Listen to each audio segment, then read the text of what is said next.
Les origines du château de Saint-Fargeau remontent au Xe siècle. Vers 980, Héribert, évêque d'Auxerre et demi-frère du Capet, élève un rendez-vous de chasse fortifié. Du XIe au XIIIe siècle, la terre de Saint-Fargeau appartient au puissant seigneur de Toucy qui pose les fondations d'un premier château sur un plan pentagonal. Jeanne de Toucy épouse en 1255 Thibaut, comte de Bar. À son tour, la maison de Bar domine l'histoire de la Puisaye jusqu'à la fin de la guerre de Cent Ans, dont elle sort ruinée. En 1450, le château et ses terres passent entre les mains du grand argentier du roi Charles VII, le richissime Jacques Coeur. Bientôt, il est arrêté et ses biens confisqués par la couronne. En 1453, Antoine de Chabannes, ancien compagnon d'armes de Jeanne d'Arc, se fait adjuger la seigneurie de Saint-Fargeau. En fin connaisseur de l'art militaire, il transforme le premier château en une puissante forteresse enveloppée d'épaisses murailles de briques, flanquée de 6 grosses tours dotées de défenses d'avant-garde. Par alliance, les terres de Puisaye passent ensuite à la maison d'Anjou, puis au Bourbon-Montpensier. En 1652, Anne-Marie-Louise d'Orléans, la grande mademoiselle, duchesse de Montpensier, cousine germaine de Louis XIV, condamnée à 5 ans d'exil à la suite des événements de la Fronde, s'installe à Saint-Fargeau.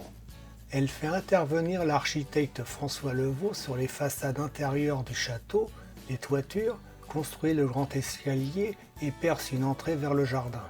Il laisse un des plus beaux exemples de classicisme français. En 1715, Michel Robert Le Pelletier d'Efforts, conseiller d'État et intendant des finances, achète Saint-Fargeau. En 1752, un grave incendie ravage les 3/4 du château et une partie de la ville. En 1778, Louis-Michel Le Pelletier hérite du domaine acheté par son père Michel Robert Le Pelletier d'Efforts en 1715. Député de la noblesse aux États généraux, il siège à la Convention et vote la mort de Louis XVI. Il est assassiné la veille de l'exécution du roi dans un restaurant parisien par un royaliste. Il est proclamé premier martyr de la liberté, sauvant ainsi le château du pillage révolutionnaire. Les descendants Le Pelletier, les familles Boisgelin, Anisson du Perron et Lefebvre d'Ormesson, conservent Saint-Fargeau jusqu'en 1968. Depuis 1979, le château de Saint-Fargeau est la propriété de Michel Guyot. Mais visitons le château. Lorsque l'on pénètre dans la cour, on reste stupéfait par tant d'harmonie de formes et de couleurs.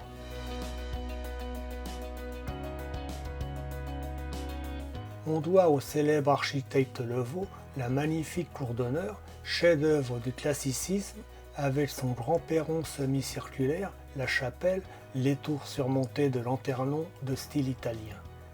Les blasons qui ornaient les façades ont été effacés pendant la Révolution. Il n'en reste que les initiales AMLO pour Anne-Marie-Louise d'Orléans, la grande mademoiselle, que l'on peut voir à plat sur les murs du dôme. L'aile dite d'Efforts, bâtie par Michel Le Pelletier d'Efforts, contraste avec la beauté des autres bâtiments.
On accède aux appartements par le hall de chasse.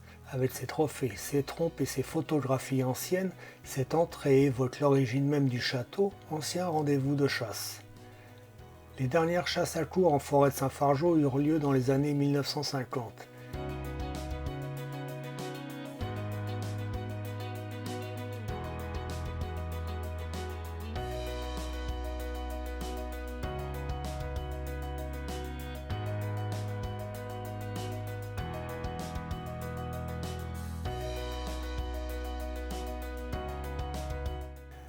Les appartements de la Grande Mademoiselle ont été entièrement restaurés.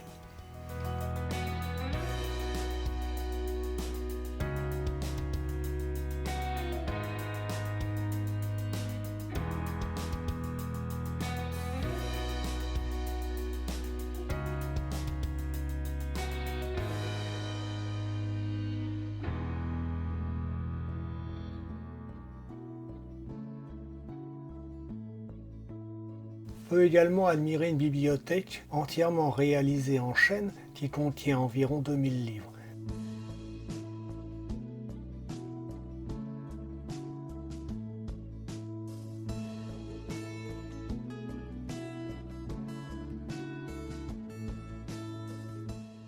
Son parquet est en point de Hongrie. La salle à manger date du XIXe siècle. Elle est située dans une tour du château qui laisse entrevoir l'épaisseur des murs.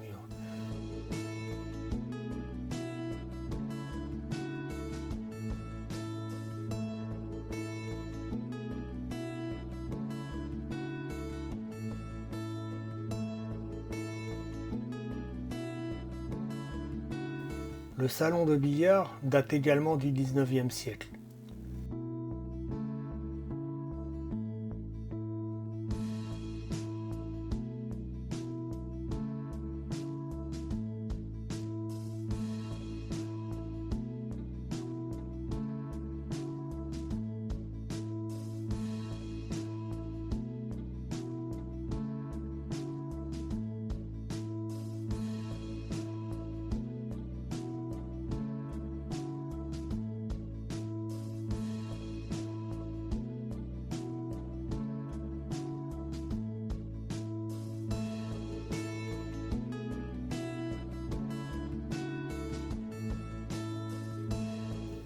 La tour Jacques-Cœur, de forme ovale, est la plus grosse tour du château. Son toit est ouvert en forme d'entonnoir et légèrement incliné intérieurement à l'ouest en fonction des pluies plus fréquentes. Ainsi, il sert à la fois de puits de lumière pour éclairer la tour de l'intérieur et de récupérateur d'eau de pluie.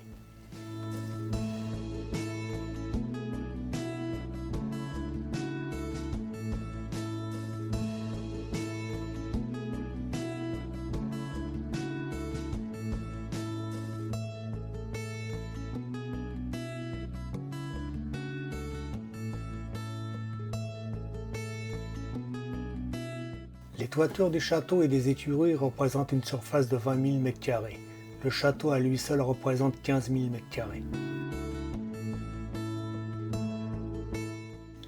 La construction des charpentes remonte au XVIe et XVIIe siècle. Après plusieurs incendies, elles furent reconstruites au XVIIIe et XIXe siècle. Elles sont réalisées en cœur de chêne.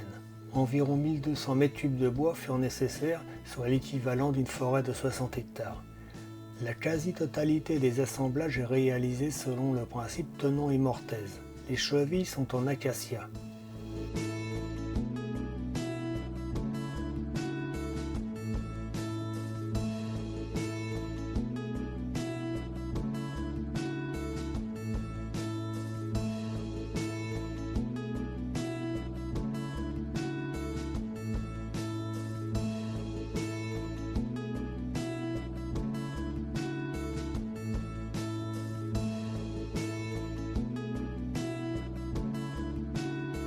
Un magnifique parc, autrefois parc à la française, a été remplacé par un parc à l'anglaise en 1809 par Léon Lepelletier de Mortefontaine.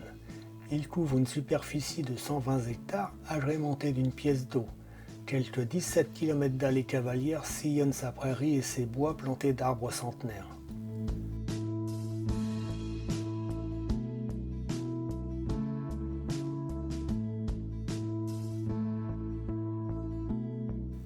Tout un paysage plein de charme et de majesté, à l'image de la demeure altière de l'illustre grande mademoiselle.